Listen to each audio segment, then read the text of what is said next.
चलिए देखिए, अब फटाफट आप लोग देखते जाइए और कुछ चीजें हम लोगों को यहाँ पर अब नदर्न प्लेन्स के बारे में पढ़ना है। And you knows what is the meaning of northern plains, यानी भारत के नॉर्थ में जो प्लेन्स मीन्स मैदान है, भारत के नॉर्थ में जो मैदान है उन्हें क्या कहा जाता है? Northern plains. देखो आप लोग अच्छे से जानते हो, ये इस तरह से ऊपर हिमालयन माउंटेन्स हैं, ठीक है। इन हिमालयन माउंटेन्स के नीचे भारत में जो प्लेन मैदानी हिस्सा आता है ना, this is called northern plains. इस नदर्न प्लेन्स के देखिए एक तरफ ये यहाँ पर दिल्ली आता है, दिल्ली, ठीक है, यूनियन टेरिटरी है। उसके इस तरफ हम चलते हैं तो हरियाणा, फिर देन उसके बाद ये राजस्थान का कुछ इलाका, यहाँ ये आपका मध्य प्रदेश, ठीक है। उसके बाद यहाँ ये अपना गुजरात से कुछ हिस्सा टच होते हुए फिर ये मध्य प्रदेश, और फिर ये इस तरीके से। तो कहने का मतलब है कि नदर्न प्लेन्स भारत के नॉर्थ में सिचुएटेड उन मैदानों के नाम है जो फॉर्म होते हैं हिमालय से आने वाली 3 बड़ी रिवर्स के और उनकी ट्रिब्यूटरीज के कारण। देखो बच्चों, हिमालय से 3 बड़े रिवर सिस्टम ओरिजिनेट होते हैं। एक नदी इंडस कहलाती है जो बिल्कुल भारत में कश्मीर से होती हुई कहाँ चली जाती है? पाकिस्तान में। इसकी ट्रिब्यूटरीज में झेलम, चिनाब, रावी, ब्यास, सतलुज आते हैं। और बच्चों, ये नदी हर साल लाखों करोड़ों टन जो मिट्टी होती है, फर्टाइल सॉइल, वो ऊपर पहाड़ों से लेकर आती है और नीचे प्लेन्स में बिछाकर चली जाती है। तो भारत के इन मैदानी हिस्सों को बनाने का क्रेडिट, भारत के इन प्लेन्स को बनाने का क्रेडिट इन 3 मेजर रिवर सिस्टम्स को जाता है, namely Ganga river system, Brahmaputra river system, and first I already told you that is Indus river system. So Indus, river Indus along with its tributaries is called Indus river system. Ganga with its tributaries is called Ganga river system, and Brahmaputra उसकी tributary के साथ क्या कहलाती है? Brahmaputra river system. अब बच्चों, ऊंचे पत्थरों से जब ये नदियां उन पत्थरों पर चलती है तो उन पत्थरों के अंदर क्रैक्स पैदा करती है।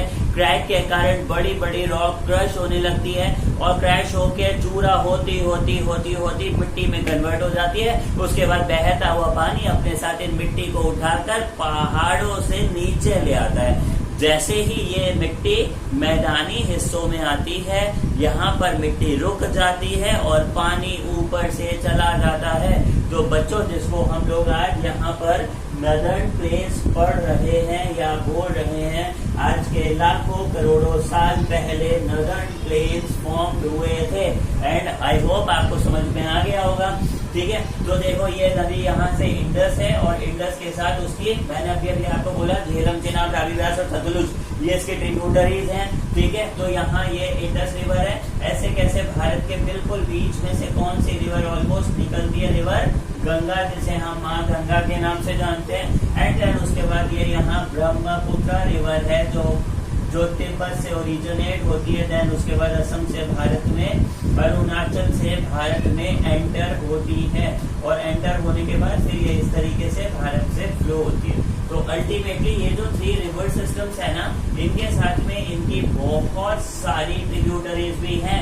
झेलम, चिनाब, रावी, व्यास, सतलुज, यहाँ और रामगंगा, गोमती, घाघरा, गंडक, कोसी, सोन, यमुना, ठीक है, ये सारी नदियां, और उधर दिबांग, लोहित, ब्रह्मपुत्र की बड़ी ट्रिब्यूटरीज हैं। तो अल्टीमेटली ये रिवर्स यहाँ पर बहुत सारी मिट्टी जमा करके चली जाती हैं, जिससे किसकी फॉर्मेशन पूरी होती है? नदर्न प्लेन्स की। नदर्न प्लेन्स भारत में 7 लाख स्क्वायर किलोमीटर के एरिया में फैला हुआ है। इसमें भारत के मेनली आने वाले स्टेट्स का मैं आपको नाम बताऊं तो उत्तर प्रदेश, कुछ हिस्सा थोड़ा बहुत दिल्ली का, ठीक है, वो यूनियन टेरिटरी। हालांकि उत्तर प्रदेश के अलावा बिहार के अलावा थोड़ा बहुत पार्ट वेस्ट बंगाल का, थोड़ा बहुत नॉर्थ वाला पार्ट आपका किसका आएगा? मध्य प्रदेश का, ठीक है, थोड़ा बहुत पार्ट यहाँ पर छत्तीसगढ़ का, ठीक है, और कुछ हिस्सा राजस्थान का। तो ये सारे स्टेट्स को कवर करती है।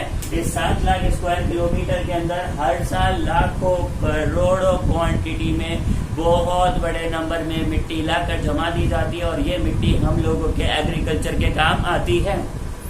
और ये एग्रीकल्चर दो रीजन, एक तो मिट्टी आती है और ऊपर से रिवर अपने साथ बहुत सारा क्या लेके आती है, drinking water, that is for irrigation के भी काम आता है। इस तरह से ये एरिया भारत के सबसे ज्यादा पॉपुलेटेड स्टेट्स फॉर्म करता है। नंबर 1 डेंस पॉपुलेशन है, नंबर 2 बहुत ही फर्टाइल एरिया है जहां पर बहुत सारा प्रोडक्शन होता है एग्रो का, नंबर 3 डेंस फॉरेस्ट यहाँ पर है, हालांकि फॉरेस्ट को अब कट करके उन पर एग्रीकल्चर किया जा रहा है।